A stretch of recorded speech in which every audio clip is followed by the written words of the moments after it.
السلام علیکم ورحمۃ اللہ وبرکاتہ۔ آج میں لے کے آئی ہوں آپ لوگوں کے لیے حضرت مولانا سجاد نعمانی صاحب کا بیان، جس میں حضرت نے تبلیغ جماعت کے دو ٹکڑے ہونے پر بیان فرمایا ہے۔ اللہ تعالی ہم سب کی اس سے حفاظت فرمائے۔ ان الصلاۃ تنہا عن الفحشاء والمنکر ولذکر اللہ اکبر۔ ایسے جامع قسم کے مرکز جہاں سے دونوں طرح کی رہنمائی ملے، اب زمانے کو ایسے مرکزوں کی ضرورت ہے۔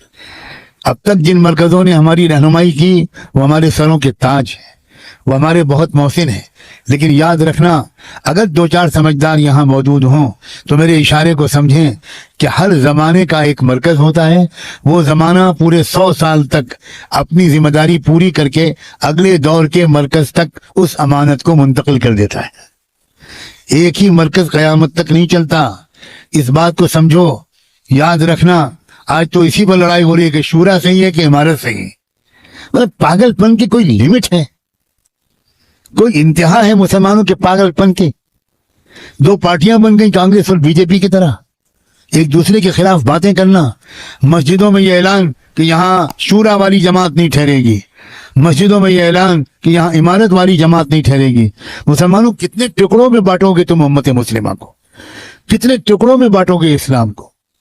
یاد رکھنا جب دین کی محنت کا انداز بدلتا ہے تو کوئی نیا نبی اور مجدد آ کے اعلان نہیں کرتا کہ اب دین کی محنت کا انداز بدل گیا، بلکہ دین کی پرانی محنت میں کرنے والوں میں ایسے کیڑے مکوڑے اور ایسی خرابیاں پیدا ہو جاتی ہیں، اسی سے سمجھنے والے سمجھ جاتے ہیں کہ بھئی اب اس محنت کی عمر پوری ہو چکی، اب کوئی اور محنت اس کی جگہ لے گی۔ آؤ تلاش کرتے ہیں، آؤ ڈھونڈتے ہیں کہاں کون سی محنت اس کی جگہ لے گی، کیونکہ سرکار دو عالم کی امت دین کی محنت کے بغیر تو نہیں رہے گی، یہ تو پکی بات ہے، لیکن ایک ہی محنت قیامت تک کے لیے قبول کبھی نہیں ہوتی۔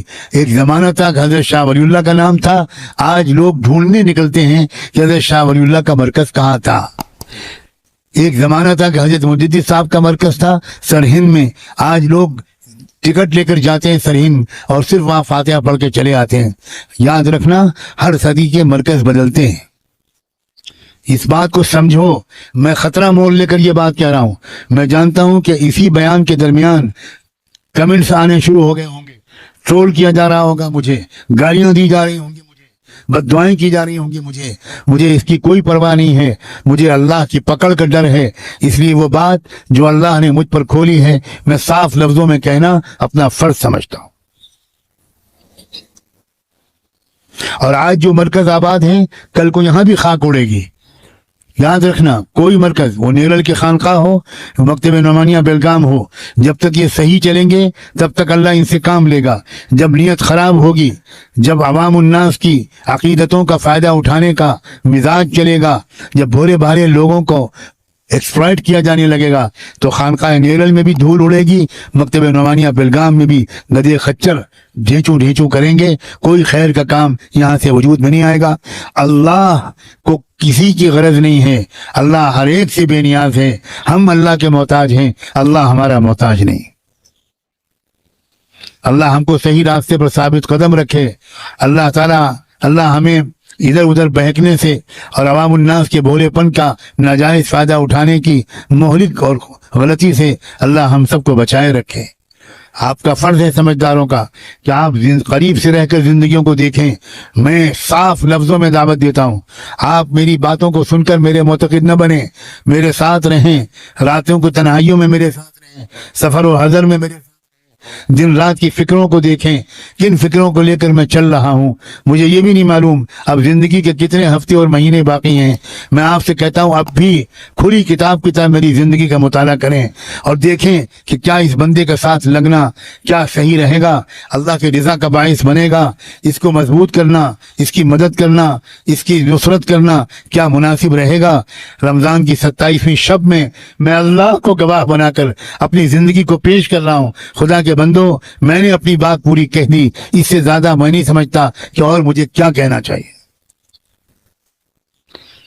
مگر آپ ہو کہ خالی بیان کی لذت لینے آتے ہو، بیان کا مزہ لینے آتے ہو۔ حضرت جی مولانا یوسف صاحب کہا کرتے تھے کہ تبلیغ میں لگنے سے پہلے، دین میں آنے سے پہلے تم گانے سنتے تھے، اب گانے نہیں سنتے، اب خالی بیان سنتے ہو۔ وہ بھی کانوں کی عیاشی تھی اور یہ بھی کانوں کی عیاشی ہے۔ سننا مقصود نہیں ہے بھائی، سمعنا واطعنا، اسمعوا واطیعوا، مقصود یہ ہے کہ جو کہا جائے اس پر عمل کرنا۔ اگر کہا جا رہا ہے کہ اپنے بچوں کی تربیت کرو، اپنی بچیوں کو ایمان سمجھاؤ، اپنی عورتوں کو ایمان سمجھاؤ، قوا انفسکم واہلیکم نارا، اپنے بچوں کو جہنم کی آگ سے بچاؤ، تو پھر یہ کام شروع ہو، گھر گھر جہنم کا تذکرہ کرو، اپنے بچوں اور بچیوں کو بٹھاؤ، پیار محبت سے بات کرو، واقعات سناؤ، ان کو واقعات سناؤ، ان کو قرآن مجید سمجھاؤ، اور آپ خود اسلام کو سمجھے ہو تبھی تو بچوں کو سمجھا پاؤ گے۔ مجھے یہ کہنے دو، خدا کرے کہ میری یہ بات غلط ہو، کہ آپ میں سے اکثر اسلام کو سمجھے ہوئے نہیں ہیں۔